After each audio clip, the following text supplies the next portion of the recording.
Sharma moral TV. लालची दूध वाला। हरी भरी पहाड़ियों के बीच बसा छोटा सा गांव सीरसपुर। यहाँ की सुबहें हमेशा ताजी हवा और मिट्टी की खुशबू से भरी रहती थीं।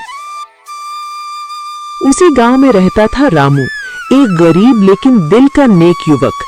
अपनी पत्नी के साथ एक छोटी सी झोपड़ी में रहता था, जिसका रोजी रोटी का एकमात्र सहारा था उसकी प्यारी गाय सुरमई।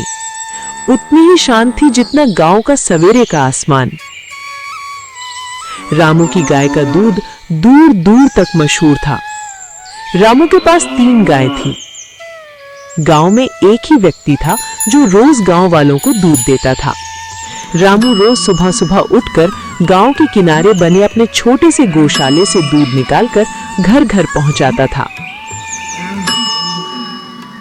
गांव में सूरज की हल्की हल्की किरणें फैल चुकी थीं। पक्षियों की चहचहाहट के बीच रमेश अपनी बाल्टी लेकर घरों में दूध पहुंचाने निकला। रामू आवाज लगाते हुए, दूध ले लो, दूध ताजा शुद्ध सीधे गाय का दूध। गांव वाले उसके दूध की बहुत तारीफ करते। मोहित, रामू तुम्हारे दूध जैसा स्वाद कहीं नहीं। गीता, तुम्हारी वजह से रोज बच्चों को ताकत मिलती है। धीरे धीरे तारीफें रामू के मन में अहंकार और लालच का बीज बोने लगी। लेकिन ये साला कर क्या? रामू के गौशाले पर एक दिन धनवान व्यापारी आया। उसने रामू को देखा और बोला, अरे भाई, दूध तो बेचते हो, कभी सोचा है दोगुना कमाने का तरीका? दोगुना कैसे? रामू, दूध में पानी मिला दो, लागत वही, कमाई दोगुना, कोई पकड़ेगा भी नहीं। दूध में किसको पता चल रहा है कि पानी मिला है? ऐसा कहकर व्यापारी रामू के गौशाले से चला जाता है। उस रात रामू को नींद नहीं आई। उसने रात भर देर तक सोचा। ज्यादा पैसा, बड़ी गाय, शहर में दुकान, मैं भी व्यापारी बन जाऊंगा। उसके लालच ने उसे अंधा कर दिया। रामू को जगा हुआ देख उसकी पत्नी रामू से बोली, सुनिए जी, आप अभी तक सोए नहीं, आप क्या सोच रहे हैं? सुनीता, मैं सोच रहा हूं कि हम कब तक गरीबों की तरह जिंदगी जीते रहेंगे। मतलब? सुनीता, आज व्यापारी मेरे गौशाले आया था। उसने मुझे बोला कि अगर तू दूध में थोड़ा सा पानी मिला देगा तो किसी को पता नहीं चलेगा, बल्कि तुझे मुनाफा दोगुना होगा। सुनीता रामू को समझाती है, सुनिए जी, ऐसा करना क्या ठीक होगा? सब हम पर बहुत विश्वास करते हैं। सुनीता, विश्वास से जिंदगी नहीं कटती, पैसों से कटती है। हम कब तक किसी छोटी सी झोपड़ी में और 3 गाय के साथ अपना जीवन व्यतीत करते रहेंगे?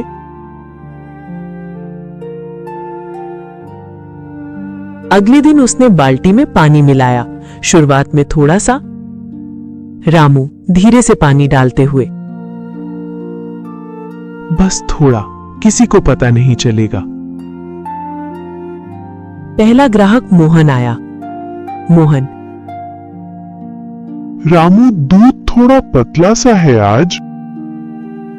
रामू हंसते हुए झूठ, अरे मोहन भलिया, गाय को नया चारा मिला है, दूध हल्का पर ताकत वही।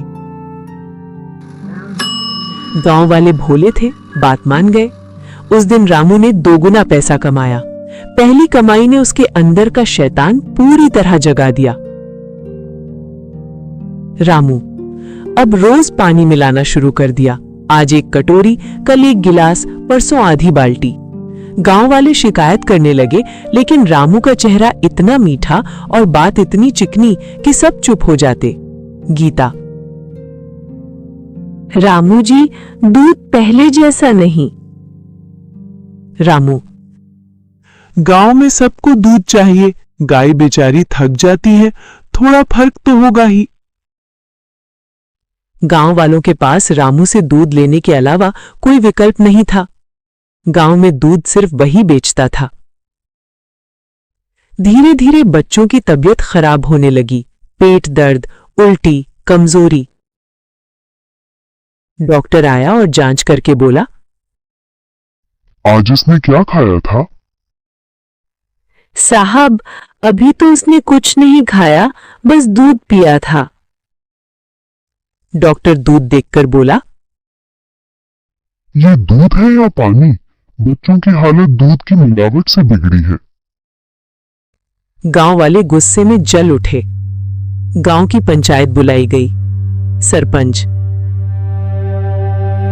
रामू, क्या सच में तुम दूध में मिलावट मिलाते हो? रामू डर गया, पर लालच अभी भी बोल रहा था। ना सरपंच जी, मैं तो सिर्फ दूध देता हूं, उसमें कोई मिलावट नहीं करता। चाहे तो आप मेरी गौशाले आकर जांच कर सकते हैं। तभी व्यापारी गांव के किनारे से गुजरते हुए बोला, अरे अरे, यही तो मेरा शागिर्द है। मैंने ही तो इसे तरीका सिखाया। अपनी कमाई दोगुनी कर ले, दूध में थोड़ा सा पानी मिला दे। अब सबको सच पता चल गया। सरपंच ने फैसला सुनाया, रामू आज से गांव में दूध नहीं बेचेगा। उसने हमारा भरोसा तोड़ा है। वो हमारी सेवा के योग्य नहीं। रामू के हाथ से कमाई छिन गई। गाय भूख से कमजोर होने लगी।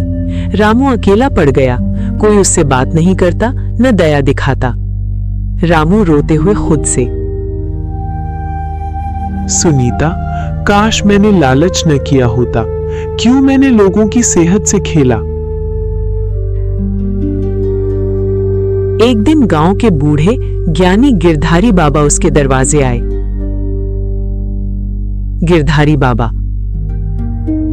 बेटा, गलती हर इंसान से होती है, पर सुधार वही करता है जो सच्चा पश्चाताप करे। रामू,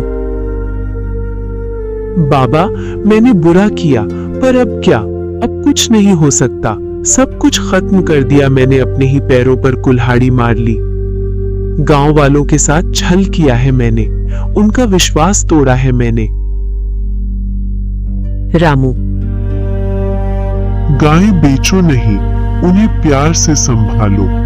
दूध कम मिलेगा पर शुद्ध मिलेगा। पहले खुद को माफ करो, फिर गांव से माफी मांगना। रामू ने उनकी बात मान ली। गायों की सेवा शुरू की। दिन में कमाता कम था, पर सोता चैन से था। 1 महीने बाद वो पंचायत के सामने पहुंचा। रामू, सरपंच जी, मैंने गलती की। मैं शब्दों से नहीं, काम से साबित करूंगा कि मैं बदल चुका हूं। मुझे एक मौका दें। गांव वालों ने सोचा, लोग भूखे रहे, बच्चे बीमार हुए, पर इंसान को मौका देना भी इंसानियत है। रामू, हम तुझे एक आखिरी मौका देते हैं। अगर अब दूध में मिलावट हुई, तुम्हें गांव से निकाल दिया जाएगा। रामू ने शपथ ली। अब से दूध शुद्ध, दिल साफ, कमाई ईमानदारी की। आज गांव में एक ही दूध वाला है, वही रामू। पर अब पुकार अलग है। रामू गर्व से, शुद्ध दूध, बिना पानी, ईमान की कमाई। गांव वाले मुस्कुराते हुए कटोरी भर लेते हैं। गीता, रामू अब दूध पहले जैसा है, ताकत भरा। मोहन, रामू, भरोसा टूटे तो जुड़ने में वक्त लगता है, पर तुमने मेहनत से हमें फिर जीता है। रामू झुककर धन्यवाद करता है। क्योंकि उसने जीवन की असली सच्चाई सीख ली। लालच इंसान को अंदर से गरीब बना देता है। कम कमाओ पर ईमान से कमाओ, वही असली दौलत है।